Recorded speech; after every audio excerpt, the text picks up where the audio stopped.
Queridos irmãos, queridas irmãs, alunos e alunas do nosso curso Mater Dei, sejam bem-vindos mais uma vez. E vamos dar início agora à nossa segunda aula do nosso primeiro módulo.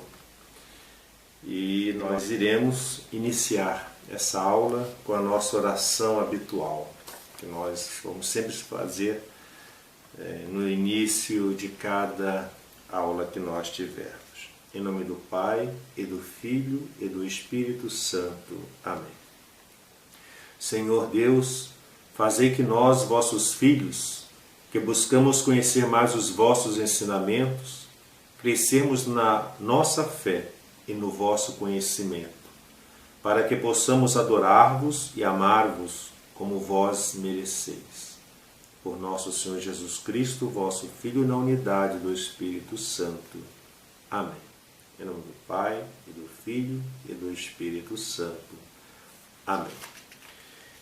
Pois bem, retomando então a nossa aula, o nosso curso, nós vamos dar continuidade então ao assunto do tema desse primeiro módulo, que é justamente a introdução à teologia e, especificamente, vamos estudar o símbolo dos apóstolos, o credo. Apenas retomando o fio da meada, o gancho da última aula, nós fizemos uma introdução e vimos a questão da definição etimológica, aquela definição do significado da palavra teologia, apenas recordando que, segundo o grego Ferécides, o termo extraído do grego teologia, o estudo, o tratado sobre Deus. Esse é o significado etimológico da palavra teologia. Agora existe um conceito técnico sobre o verdadeiro sentido, digamos, o real sentido da palavra teologia naquilo que nos interessa aqui no nosso curso. Então, o que seria o conceito de teologia? Teologia, como nós vimos, é a ciência de Deus e das coisas divinas, ou seja, as coisas relacionadas a Deus, baseada onde? Na revelação divina do próprio Deus, Ele mesmo nos revela. E é feita para quem? Para o homem, para o ser humano, através de que meio? Da Bíblia. Então, a teologia tem esse conceito, né? E ela é sistematizada nos vários aspectos do âmbito da Igreja Cristã. Então, esse estudo da teologia, dentro da perspectiva católica cristã, ela está conceituando, está, de certo modo, definindo o que seja teologia. Teologia, então, portanto, é a ciência do estudo de Deus, com base onde? Na revelação. Para quem? Para o homem. Através de quê? Da Bíblia. E nos seus vários aspectos, sistematizada no âmbito da Igreja Cristã. Então, esse foi o conceito básico. Nós vimos sobre os tratados de teologia, né, aqueles nomes um pouco complicados, talvez inicialmente para todos, mas com o tempo nós iremos nos familiarizando e entendendo esses jargões, esses termos próprios do vocabulário teológico. Não se preocupem, que isso aí faz parte da nossa caminhada. Então, retomando agora o nosso estudo sobre o credo, nós vamos fazer uma introdução geral do credo, né? Porque quando se fala em credo, a palavra credo, ela nos remete logo à missa. Na missa nós temos a oração do credo. Ela é uma oração litúrgica, mas ela tem o seu caráter, digamos, batismal, né? Como ela nos coloca dentro dos parâmetros da nossa fé. O que nós cremos na fé cristã, na fé católica? Então, o credo, que é uma palavra, é uma palavra, mas é um tempo verbal. É a primeira pessoa do indicativo, eu creio. Em latim, credo. Credo in unum Deo. Então, a oração tomou o nome do primeiro verbo, da primeira palavra dessa oração. Credo in unum Deo, então creio, né? Então ficou credo. Existem vários credos? Existem na igreja. É isso que nós vamos ver aqui na nossa introdução geral. Então, nós vamos ver primeiro o que é um credo. O credo é um resumo breve, é uma síntese breve e autorizada. Ela é breve e autorizada da doutrina cristã, ou seja, ela contém uma síntese, um resumo de toda a fé cristã, dos postulados cristãos. E que às vezes nós recitamos esse credo nos cultos da igreja, na liturgia. E qual a finalidade dela? É a confirmação da nossa fé. Eu creio nisso, nisso, nisso, nisso, nisso, nisso.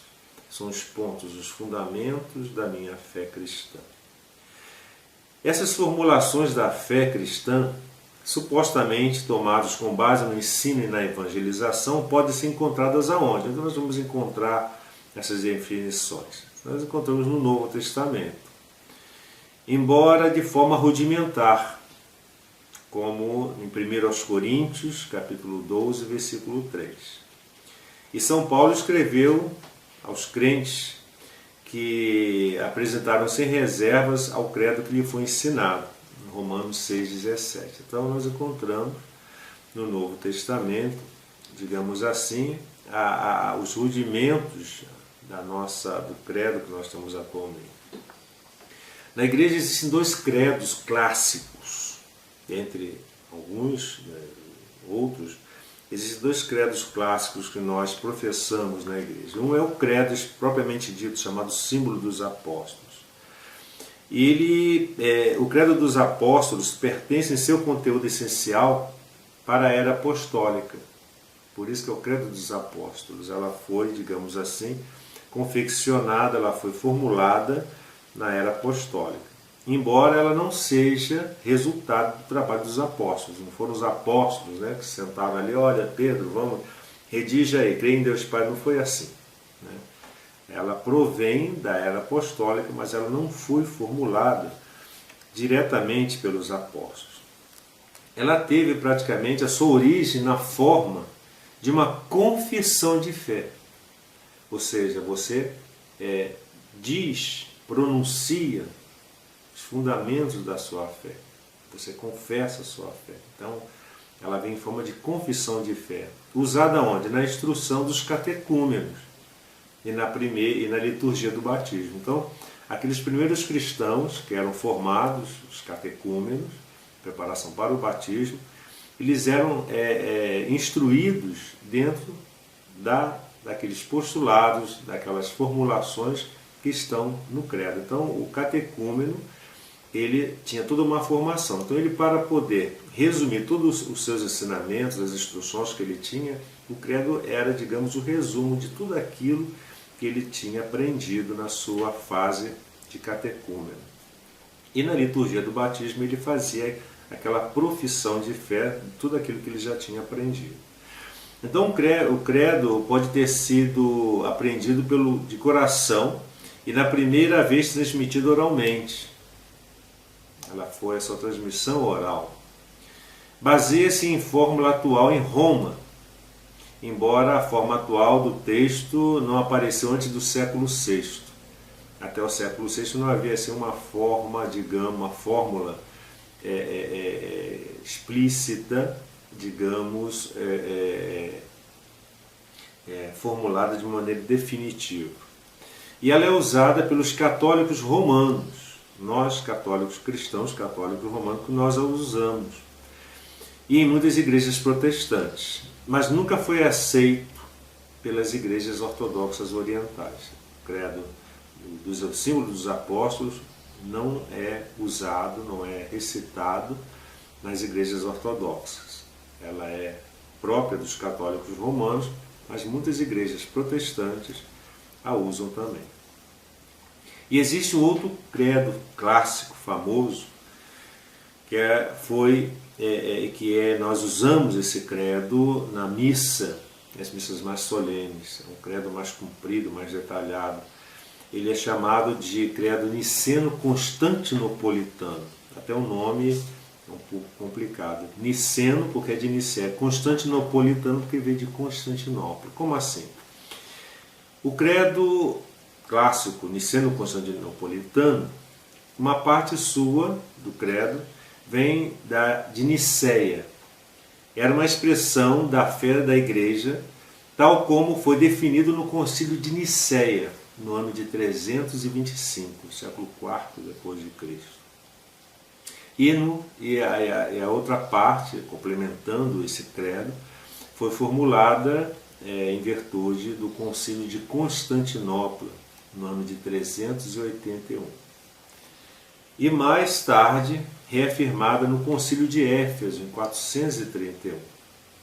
E no Concílio de Calcedônia, em 451. Vocês vejam que esse concílio, esse credo do niceno-constantinopolitano, ele foi, digamos assim, formulado logo nos primeiros séculos da era cristã. E esse credo foi baseado provavelmente sobre o credo batismal de Jerusalém. O niceno-constantinopolitano continha uma ampla declaração de Cristo e do Espírito Santo do que a fórmula anterior, do que a do credo, símbolo dos apóstolos. Seu uso na adoração eucarística não é muito antes do século V. Assim, chamado filioque, a cláusula do filho, existe um trecho do credo niceno-constantinopolitano que fala, que no Espírito Santo que procede do Pai e do Filho. Em latim é filioque, e do Filho. Essa expressão, essa cláusula, manifestada a dupla processão do Espírito Santo. O Espírito Santo procede do Pai e do Filho. Foi adicionado no terceiro concílio de Toledo. Quer dizer, até 589, concílio de Toledo, no credo niceno-constantinopolitano, ele não tinha essa expressão, e procede do Pai e do Filho, procedia somente do Pai. Mas no concílio de Toledo acrescentou-se o filioque. O credo niceno é usado pelos católicos romanos, por muitos protestantes e ortodoxos ao leste. O último, no entanto, rejeita a cláusula filioque. Então, os ortodoxos, eles não aceitam essa expressão, essa cláusula que foi acrescentada pelo Concílio de Toledo em 589, do filioque, ou seja, eles acreditam que o Espírito Santo só proceda do Pai, e não do Pai e do Filho. E existe também um outro credo conhecido, o credo de Atanásio, Santo Atanásio, também conhecido como quicunque, é uma expressão latina que significa e também a quem, quicunque, a partir da palavra da abertura em latim. Então esse credo começa com a expressão quicunque. Foi claramente referido no século VI, vejam bem, e a atribuição a Santo Atanásio é insustentável. Alguém atribuiu a ele, mas não há provas de que seja realmente formulado por Santo Atanásio. Ela é de origem latina e na Idade Média era usado regularmente nos cultos da igreja. Desde a Reforma, o uso litúrgico do credo de Atanásio foi confinado principalmente para a Igreja Romana, Católica Romana, e de comunhão anglicana, embora seja agora raramente recitado. Então somente a Igreja Católica usava esse credo atribuído a Santo Atanásio, o credo de Atanásio chamado quicunque. Mas também a Reforma Anglicana, a Igreja Anglicana, ela também usa esse credo de Atanásio. Mas vamos falar um pouco, antes de entrarmos no símbolo dos apóstolos, vamos falar um pouco sobre esse credo niceno-constantinopolitano, que é muito interessante, porque ele vai, de um certo modo, nos complementar no estudo do credo do símbolo dos apóstolos. Vejam bem, o símbolo denominado niceno-constantinopolitano tem sua grande autoridade no fato de ter resultado dos dois primeiros concílios ecumênicos da Igreja. O primeiro concílio foi de Jerusalém, mas o primeiro concílio ecumênico foi o de Nicéia e o outro de Constantinopla, um em 325 e o outro em 381. ainda hoje é comum a todas as grandes igrejas do Oriente e do Ocidente. Nós ainda recitamos e cantamos, inclusive em latim, que nós temos no gradual romano, o cântico do credo é feito no termo do credo niceno-constantinopolitano. Agora, por que esse credo é tão detalhado assim? Por que ele é mais, digamos, espesso em cláusulas nos seus artigos do que o credo comum, o credo símbolo dos apóstolos? Por causa das heresias trinitárias, ou seja, as heresias que poderiam se referir à Santíssima Trindade, ao mistério da Santíssima Trindade, e também as heresias cristológicas, ou seja, aquelas heresias que se referiam ao estudo da pessoa de Cristo, que agitaram a Igreja nos séculos II, III e IV. Então, essas heresias trinitárias e essas heresias cristológicas, elas permearam durante o segundo, terceiro e quarto século. Então, em virtude dessas, a Igreja foi obrigada a realizar concílios ecumênicos. O que significa concílio ecumênico? Geralmente, quando a gente fala ecumênico, a gente entende assim, né? Pegam todos os cristãos de todos os credos. Não. A palavra ecumênico, ecumené, é uma palavra grega que significa universal. Vem da palavra oikia. Oikia significa casa em grego. Daí a palavra economia, a administração da casa. Então, ecumênico se referia a todos da casa, ou seja, de uma forma universal. Como naquela época, nos primeiros séculos, não existiam divisões na igreja, oficialmente como nós os conhecemos hoje, protestantes, anglicanos, ortodoxos, etc., a igreja era uma só havia uma igreja cristã. Então, quando se referia a ecumênico, se referia que todos os cristãos, numa só igreja, estavam reunidos. Né? E esses concílios ecumênicos, os primeiros concílios, eles foram realizados justamente para dissipar, para elidir, para resolver a questão dessas heresias que surgiram. Os mais importantes para definir os dogmas básicos da fé cristã foram os concílios de Nicéia em 325, guarde sempre essa data, 325, depois de Cristo, concílio de Nicéia. Em 381, o concílio de Constantinopla. Lembrem-se que em 380, Teodósio ele colocou a igreja como a religião oficial do Império Romano. Então, quando nós formos estudar a história da igreja, nós vamos nos referir a esse credo aqui também. O primeiro concílio de Nicéia condenou o arianismo, que era uma grande heresia que foi formulada por Ário, sacerdote de Alexandria. Alexandria é uma cidade no Egito que negava a divindade de Jesus. Ário negava a divindade de Cristo. E o segundo concílio de Constantinopla condenou o macedonismo, que é uma heresia formulada por um tal de Macedônio, que foi patriarca de Constantinopla, foi um grande bispo, que negava a divindade de quem? Do Espírito Santo. Enquanto Ário condenava, formulava a questão, negava a divindade de Cristo, Macedônio negava a divindade do Espírito Santo. Esses dois importantes concílios, portanto, deles originou-se o credo chamado niceno-constantinopolitano. Então ficou mais claro agora. O qual traz os mesmos artigos de fé do símbolo dos apóstolos. Eles trazem os mesmos artigos. Só que, como eu falei ainda há pouco, eles vêm com algumas cláusulas a mais, né, especificando ou esclarecendo alguns desses artigos. E esse símbolo niceno-constantinopolitano, ele explicita e detalha especialmente no que se refere às pessoas divinas de Jesus e do Espírito Santo, justamente para elidir aquelas heresias de Ário e de Macedônio. Então eles são mais detalhados, são mais explícitos, né, para elidir quaisquer tipos de dúvidas em relação à divindade de Cristo e à divindade do Espírito Santo.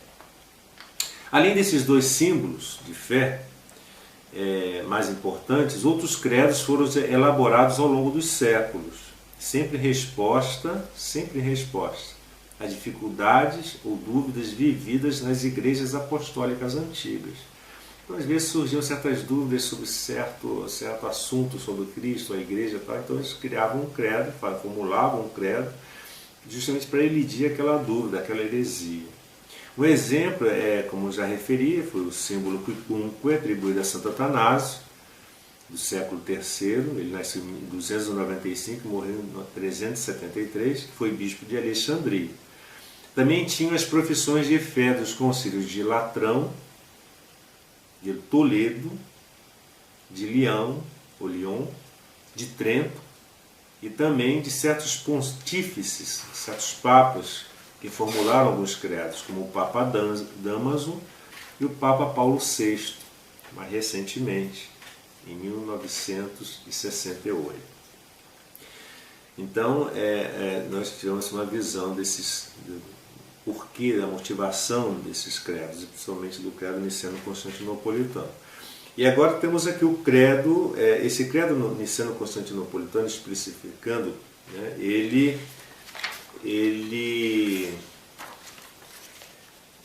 também, apenas a guisa de especificação, para poder explicar melhor, né, a principal razão para a convocação do primeiro concílio ecumênico, a de Nicéia, foi o surgimento e fortalecimento, como eu tinha dito, do falso ensinamento do presbítero alexandrino, né, egípcio, Ário. A teoria básica desse falso ensino dos arianos, formulado por Ário, é que o Filho de Deus não fora criado, que o Filho de Deus fora criado, que sua existência teve um começo, ou seja, tanto é que quando nós rezamos o niceno-constantinopolitano, nós rezamos lá: creio em um só Senhor Jesus Cristo, Filho unigênito de Deus, nascido do Pai antes de todos os séculos, Deus de Deus, luz da luz, Deus verdadeiro de Deus verdadeiro, gerado, não criado, consubstancial ao Pai. Né? Ele dizia, Ário, na sua heresia, nos seus ensinamentos errados, ele dizia o seguinte, que o Filho de Deus, Jesus, fora criado, ele não foi gerado. Há uma diferença entre gerar e criar, né? Do ponto de vista teológico, estou dizendo do ponto de vista comum, né? Do ponto de vista comum você pode talvez não ter uma distinção do que seja gerar e criar, mas do ponto de vista teológico, o gerar e o criar tem uma profunda diferença. Apenas explicando para vocês. Quando eu pego, eu sou um escultor, sou um artista plástico, eu pego um bloco de mármore e quando eu começo a esculpir e tirar daquele bloco de mármore uma estátua, digamos, uma imagem, né, vamos dizer, de Nossa Senhora, eu não gerei aquela imagem, eu criei.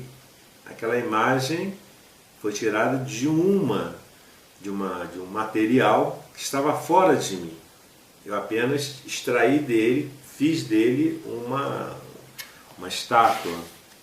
Eu usei da minha destreza para criar uma imagem. Já o gerar é diferente. Você, por exemplo, quando o pai e a mãe se unem e geram um filho, eles estão dando vida deles mesmos, da própria natureza deles, diferente do bloco de mármore, que não é da mesma natureza do escultor.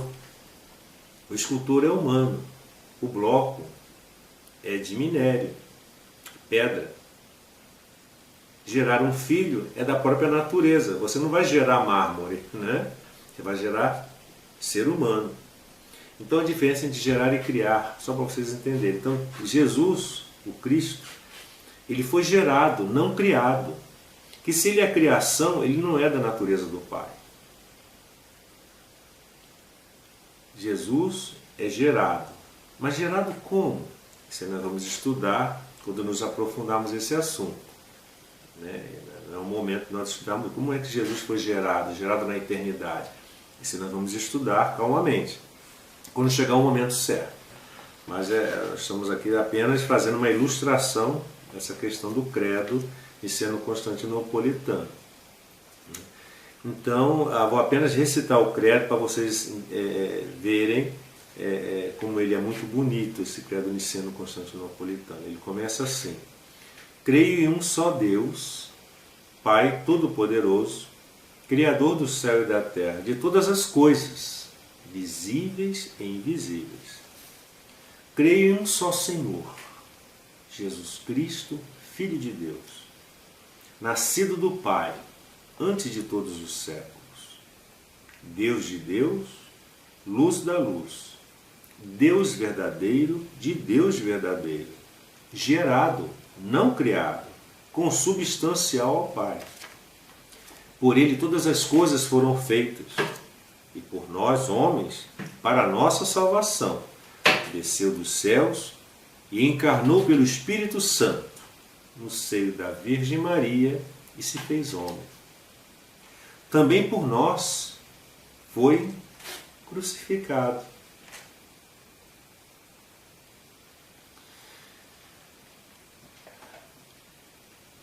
E sob Pôncio Pilatos, padeceu e foi sepultado. Ressuscitou ao terceiro dia, conforme as Escrituras, e subiu aos céus, onde está sentado à direita do Pai. E de novo há de vir em sua glória para julgar os vivos e os mortos. E o seu reino não terá fim. Creio no Espírito Santo, Senhor que dá a vida e procede do Pai, e com o Pai e o Filho é adorado e glorificado, ele que falou pelos profetas. Creio na Igreja, una, santa, católica e apostólica. Professa um só batismo para a remissão dos pecados. Espera a ressurreição dos mortos e a vida futura do mundo que há de vir. Amém. Aqui no 9º artigo, vou frisar: creio no Espírito Santo, Senhor que dá a vida, e procede do Pai e do Filho. É o filioque. É importante isso. E com o Pai e o Filho é adorado e glorificado. Essa é a diferença do credo romano, católico romano, dos ortodoxos, a questão do filioque.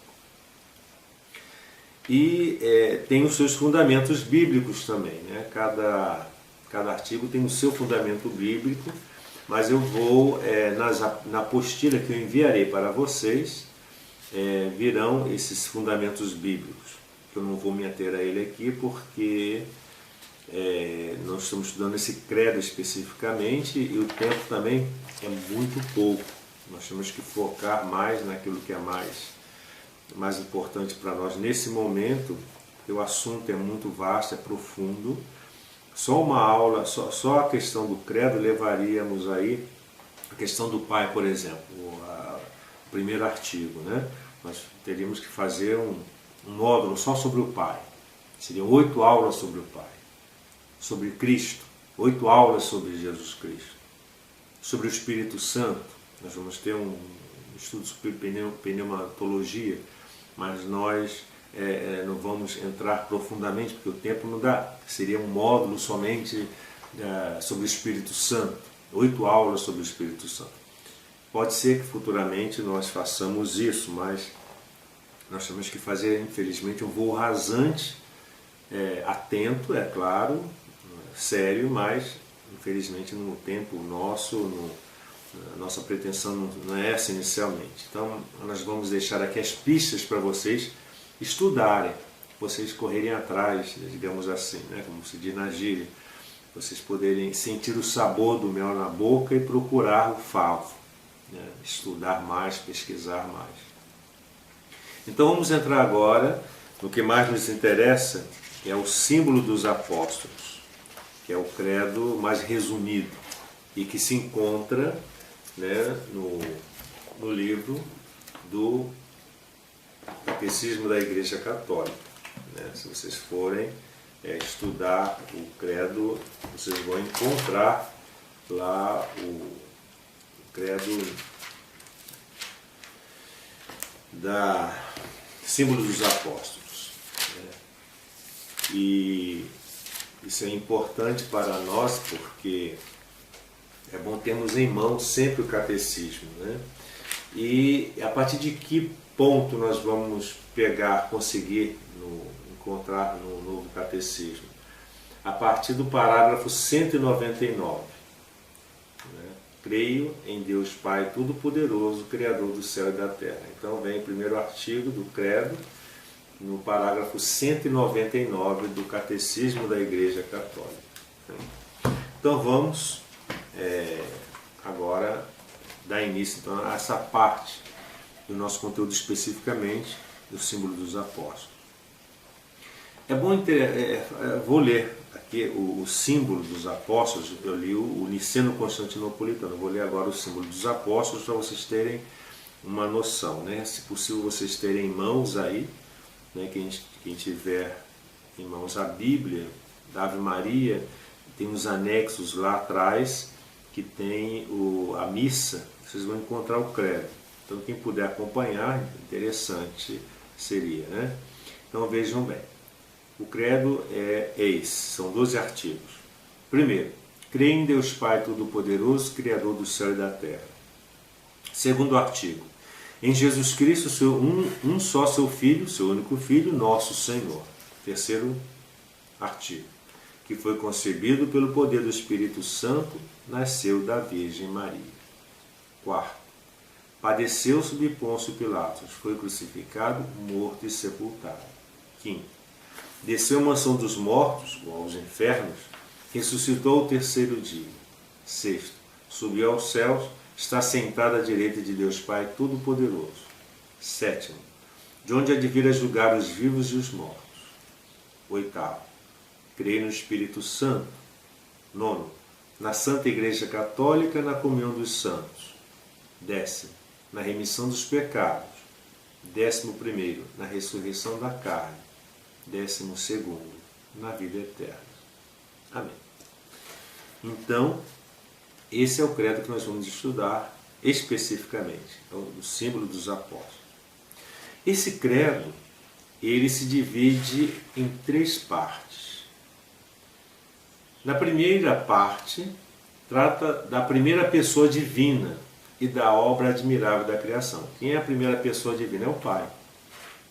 Na segunda parte, trata-se da segunda pessoa divina e do mistério da redenção dos homens. Quem é a segunda pessoa divina? É o Filho, Jesus Cristo. E a terceira parte do credo trata-se da terceira pessoa divina, que é a fonte e princípio da nossa santificação, que é o Espírito Santo. Agora é interessante explicitar que não existe uma hierarquia. Pai, Filho e Espírito Santo. Não existe. O Pai é mais importante que o Filho é mais importante que o Espírito Santo. Não. Nós vamos ter a oportunidade de ver que são 3 pessoas, num só Deus. O Pai, o Filho e o Espírito Santo. Tem algumas religiões monoteístas que acusam os cristãos católicos de que nós somos politeístas, que seriam 3 deuses. Não, isso é mentira, isso é falso. A igreja cristã não professa 3 deuses. Isso aí é uma heresia, é uma impropriedade, é uma mentira. A igreja católica, ela professa um único Deus, em 3 pessoas distintas. Ah, mas é difícil entender isso. É difícil. Por isso que é mistério da Santíssima Trindade. Se não fosse mistério, seria fácil. Nós só vamos entender a Santíssima Trindade quando nós estivermos e merecermos estar no céu, quando veremos Deus face a face. Nós vamos contemplar a face de Deus. Aí nós vamos entender, aí nós vamos conhecer esse mistério da Santíssima Trindade. Esse mistério da Santíssima Trindade que nós estamos estudando, ele foi revelado no Novo Testamento por Jesus.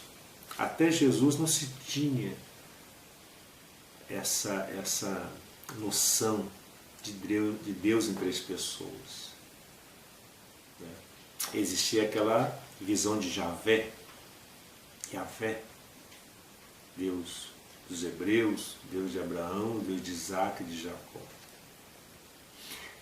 Com o advento da pessoa de Jesus, com a encarnação do Verbo, nós vamos descobrir por Jesus, ele nos revela, daí revelação, né, um dos pontos da revelação, que Deus é um só, mas ele se revela em três pessoas distintas, iguais, da mesma substância, da mesma natureza divina, mas Deus é um só.